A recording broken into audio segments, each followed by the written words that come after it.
Joj, koliko dugo se nismo čuli i vidjeli. Evo me na jezeru Borovik.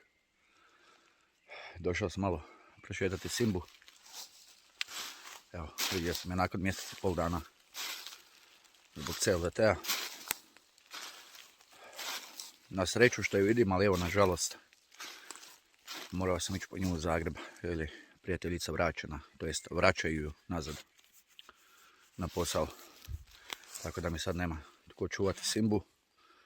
A prije nego što sam otišao po nju, što se tiče CLDT-a, došao sam pred Kalnik. Nešto sitno mi je još falilo do Kalnika. Žao mi je što evo, nisam popeo gore da malo razgledam. Vratio sam se kući, išao na snimanja.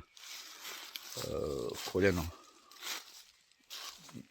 ne može na dobro završiti. Forsirao sam u smislu da nakon prve ozljede nisam stao, nego sam, što bi se reklo, od doma pokušao sanirati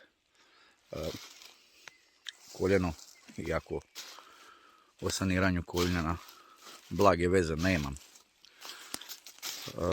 Sad ovako mi je ok. Međutim, evo, čekam rezultate da vidimo što ćemo s koljenom. Ne daj Bože ako nekakva operacija mora pasti, ali ako je mora, to je to. I onda čekam povratak nazad na CLDT. Tako da ja sam kod planinarskog doma na Boroviku, jezero Borovik, Đakovo, blizu Đakova. Volim tu doći sa psom. Malo sam naložio vatricu, čisto evo, nek se nađe jako toplo. Nema baš sunca uopće, kiša je padala, sipi lagano. Nisam nosio ništa za hranu. Evo, čisto ovako malo da uživam u prirodi, ali ne mogu bez nje.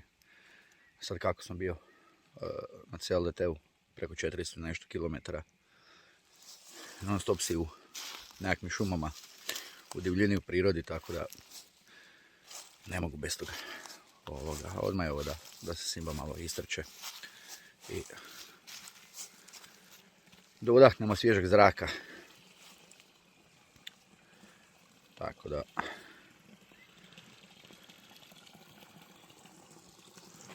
što bi se reklo, ponovno na svom starom mjestu.